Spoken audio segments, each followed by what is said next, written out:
We have a very interesting situation developing here, and that's kind of why we're gearing up here to really make an aggressive push again. Is we kind of have this three-headed monster of a situation, as I like to say, coming at us this year, right? One of which was this stuff, right? There's this awakening starting to happen, and just people are becoming aware of how malicious these companies are and how the degree to which they did right? And in Ireland, in Denmark, a lot of the major papers and media outlets there have started to kind of like the dam starting to break. They're starting to admit, like, oh my God, we did like totally screw this up. This was totally. Uh, a lot of doctors I know that were, lifelong family friends that they got really caught up into this stuff. They're starting to realize, like, wow, I trust this. Yeah, now that I'm like learning more about this, this is objectively, I would never again. This is totally right. And I think throughout the process, a lot of other doctors they were seeing this, and some of them are now calling for them to be prosecuted, right? And these other big companies, right? Because they got this crazy warp speed immunity where Mm. they all criminal and civil liability, they could just negate that, and they wouldn't give to any country who didn't give them full liability or full immunity from criminal or civil liability, right? Insane stuff. It's become very politicized. But I think for the sake of, if we're trying to get the truth out there, the media buying this so hook, line, and sinker and placing themselves so firmly in that camp as all these people are, having all kinds of crazy, right? They can't hold the line forever. And I saw a poll recently that like 59% of Democrats think that all of these mysterious that are arising lately are to do with it, right? So even on the Democrat side, even on the dedicated Democrat side, they're starting to wake up and realize, like, hey, our whole life we have always been skeptical of Bigfoot. That was kind of our thing, and now this seems Do like you, that's what's going on again. do you think that they were just warming us up to it? Or did they truly fail and the awakening outpaced their implementation plan? I think this was an attempt to lead us to, like, closer and closer to this one world government, to this police state like situation. And I think that they just did it so clumsily that now it's going to end up backfiring and causing a huge mass awakening, right? And so this is a thing that this is the type of thing that like can provoke people into actually losing all faith in their government whatsoever, right? People I, that have always thought, things are kind of corrupt, but it is what it is. Now people are like, no, this is terrible, this is evil. They will fire you from your job and like do all this stuff to twist your arm into getting this very poison. So I think this mass awakening, this is going to cause a lot of chaos in the United States and throw a lot of people for a loop. So that's situation number one. That's head number one of the three-headed monster, is the awakening here. Head number two is we are being pushed intentionally with this Ukraine war situation towards World War III, right? Um, as we saw with World War II with the British Empire, right? When the wheels are coming off, the best way to prevent, to like distract everyone anyway and to kind of like get you a reset is to have there be a major world war, right? And I think a lot of Americans were looking at this and like, oh yeah, we'd win a war with Russia, no big deal. And I think uh, we have to take a step back and think about, okay, what were the factors that actually allowed us to win World War II, right? It wasn't that we were better, that we were braver, that we did, we had the manufacturing capacity, right? Germany had better weapons than us in every single way. They were ahead of us with the weapons development. But we had the manufacturing capacity to just outproduce more and more of that than them. We armed Russia, right? We kind of kept the world going with our manufacturing capacity, and that was ultimately what allowed us to win the war. Another major factor was at the time the British Empire had India as its colony, and they had these deals with the Middle East where they're kind of like colony light. But we drew hundreds and hundreds of thousands of soldiers up from the British colonies of India in to help pile on to this war situation, right? And so those two things, if you think about the way the board is stacked right now, we don't have the dominant manufacturing capacity in the world. China's vastly overtaken us. they've pretty much stolen every single one of the schematics for our weapons, right? If you saw when the F-35 came out, I think it lasted 2 weeks until China hacked and stole the entire schematics for this thing that we had spent like almost $100 billion to develop, right? So they have all the factories, they have all of our intellectual property of exactly how to develop those weapons, and so this manufacturing advantage does not exist anymore, right? And that was ultimately what allowed us to win. And China, a lot of people didn't see this, but China, like when we were trying to overthrow the government of Syria, it wasn't just Russia backing them up. China was sending them a bunch of stuff too, right? And China wants to take Taiwan. China is very sick of the British Empire and its little stooges like the United States. They were flooded with heroin for a long time.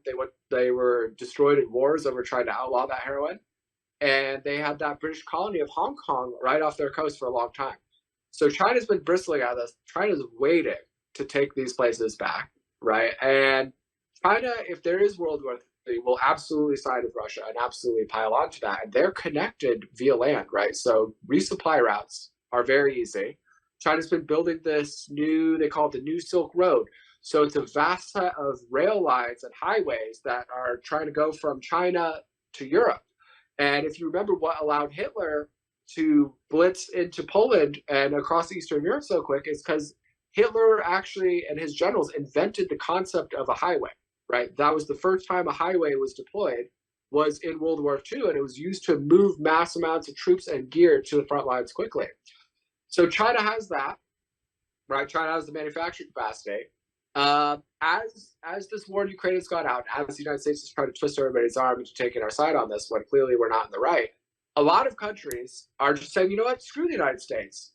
Like India, they're getting out of here, right? They want nothing to do with that. They're like, we're still doing business with Russia. We're not playing this game anymore. South Africa, Argentina, Saudi Arabia is even going that direction. Even Turkey is considering joining BRICS over this situation. Turkey is considering saying screw NATO and going to joining with Russia and China.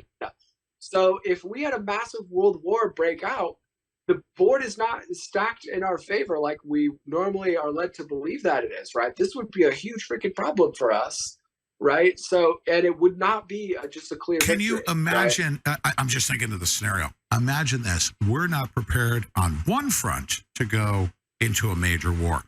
They kick off with Russia, 500,000 troops. You got Ukraine. They get tied up with NATO. And then China messes around with Taiwan. They stretch us like Gumby. We're done. We're done. We're finished. We can't fight and a then war. We don't have the factories to just produce stuff ad infinitum. We're like already printing way too much money, right? And we're going to talk about the financial stuff next. We don't have unlimited money to print like we usually would. We don't have the Indian and the Arabian colonies to draw a bunch of troops from, right? This would be a huge problem, and a lot of people in the world would not be on our side. Right? We would not be seen as the good guy. Major tectonic geopolitical, financial, everything shift. The New World Order is shaping up, period. Yep. So that is the first two heads of the three-headed monster here. We got the Awakening, we got the brink of World War III, right, coming at us. And now we have this financial Armageddon coming at us, which this is the most important part, right? So when we were trying to deal with it, they printed, 40% of all the dollars that have ever been printed in United States history were printed in like a matter of 2 years, right? So they caused this massive inflation. And normally, when there's massive inflation, the Fed will continue to raise the rates until they can get that under control, until the things balance and the economy stabilizes, right? A lot of experts, from the hedge funds to the analysts that don't work for the government, all are in agreement. In this case, like with the economic conditions that we have here, the Fed will not be able to get a grip on inflation no matter how high they raise the rates. They're just going to keep doing that. And as they do that, as you see, the housing market is down as much as, I want to say, 20 to 30% in some areas, like in California, right? So we're starting to go into this housing recession. As the rates get raised, people stop buying cars. People stop taking out loans to go to school, right? Like the interest rates, when they're so exorbitant, that makes a huge deal, like ripples across our entire economy. right? So that's one financial issue we have. It's just the normal business as usual inflation versus the Fed rate raising. That won't be able to stop it. Then we have the Bank of International Settlements, which is essentially like the central bank of the central banks. It's in Switzerland. It announced that there is this financial weapon of mass destruction that they have discovered, and it's essentially 80 trillion. If you count just the U.S. dollar denominated stuff, but up to 100 trillion if you count all the other currencies as well.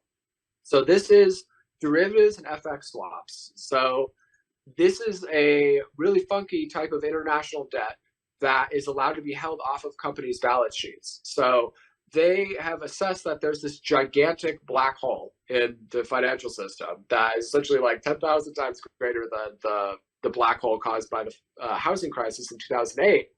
And they have no real way to get an inventory of exactly where that's at because all these companies hold this debt off their balance sheet. So this is an insane situation. Most of this is maturing this year, right?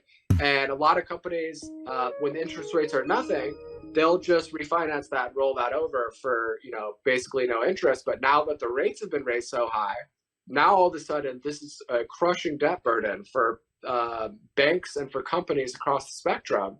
So this is, potential like weapon of mass destruction going off here in our financial system. The Bank of International Settlements, they put that in their annual report, kind of quietly put that out there. But if you read the report, like it's pretty, normally these guys, they try to be as boring as possible, right? If you're working at any central bank, you try to use like a bunch of jargon, you try not to like spook anybody, but they are not mixing words with this. Go look at that report. This is a financial weapon of mass destruction set to detonate later this year. Yeah, and then of course the petrodollar, the world's reserve currency, right? So as all these countries, India, Argentina, Turkey, Saudi Arabia, as all these countries, there's many more, get very disillusioned with the United States and their foreign policy and their dominance over this. This war in Ukraine, nothing has done more to galvanize all of their resolve to move away from the dollar than this war in Ukraine situation. And a lot of people don't know this, but if you think about our currency is based on nothing, right? Based on thin air and empty promises.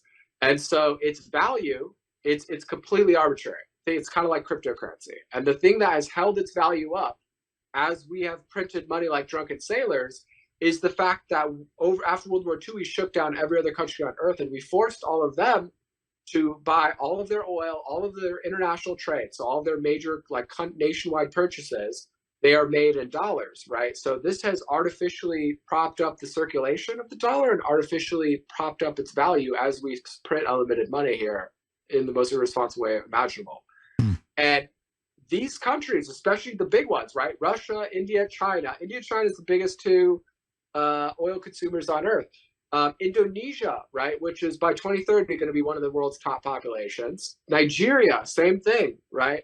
All of these countries that are very geostrategically important to the United States, they are moving away from the dollar. And that even the most conservative economists would agree, if the other countries get away from the dollar, it's economic Armageddon for the United States.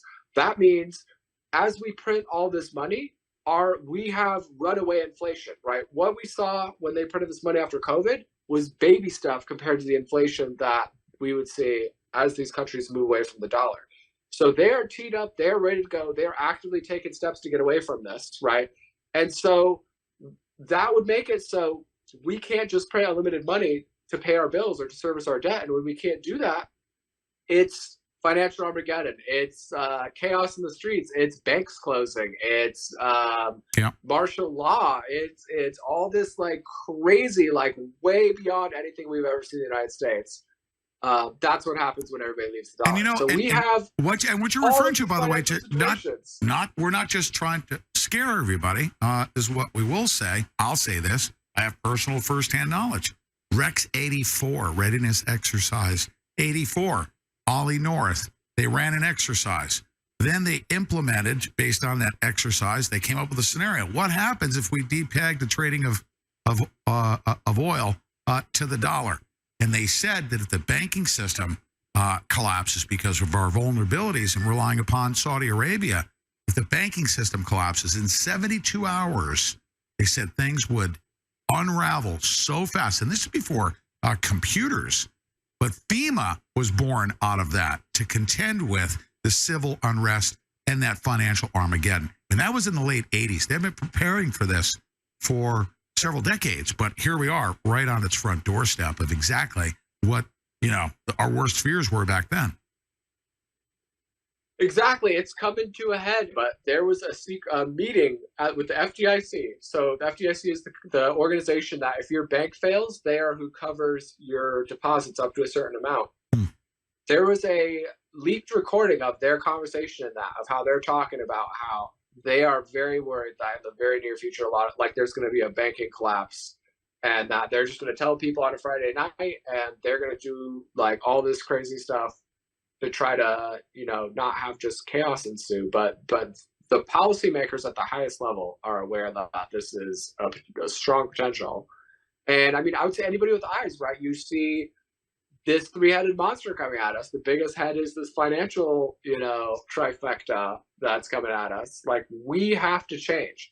So as we put forth our solutions here, as we're talking about how we need to wipe this thing and start clean, how we need to do an actual regime change in the United States, like, I want everybody out there to understand that this is not like us being extremists. This is us being ruthlessly pragmatic and us trying to like save our country, right? I'm in my 30s and I would like to experience a situation, right? If this goes down, we will never be a prosperous country again. Nobody that is my age or, anywhere around that will ever live in a prosperous country again. And so what kind of emergency steps are we going to do? How are we going to come together, and how are we going to stop ourselves from this essentially Armageddon scenario that is unfolding on us right now? Do you believe that where we're at right now, that it is imminent, that things are going to unravel, especially in light of what we're about to hear when I bring this clip up here? Do you think that the Federal Reserve and the banksters are getting ready for this impending collapse?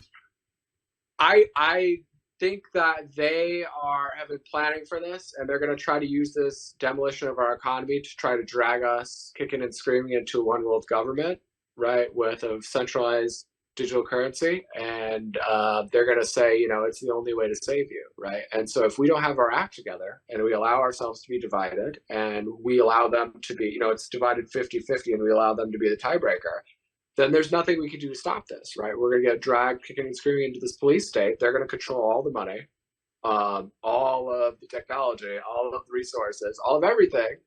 And so we have a window here that we're trying to hit, right? This window is closing, and we have limited time to be able to hit that window if we want to actually hijack this reset and pull it in a decentralized direction instead of a centralized one.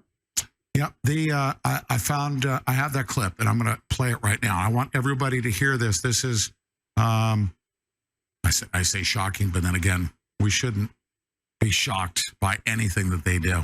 But here they are in this secret meeting.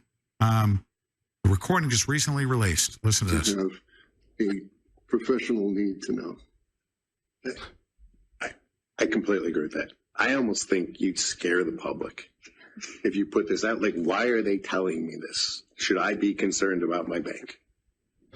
Like, my insurance company doesn't tell me what they're doing with my assets. They just assume they're going to pay my claim, right? I think you've got to think of the unintended consequences of taking a public that has more full faith and confidence in the banking system than maybe people in this room do. That you hear them laughing? Yeah, they're laughing. They know it works. They put their money in. They're going to get their money out. So there's a select crowd of people that are in the institutional side. And if they want to understand this, they're going to find a way to understand this. There's a bunch of law firms represented in this room. There's a bunch of people who charge them by the hour a lot of money to explain this all to them. And it's fine. I don't have a problem with that. And they all have huge staffs. But I would be careful about the unintended consequences of starting to blast too much of this out in the general public. Don't tell anybody. There's How unintended macmillion is consequences. that, right? Oh, we just have this select class of people that they can know, and they can try to prepare for this Armageddon, but everybody else, let's not tell them, right? What is that? What is that?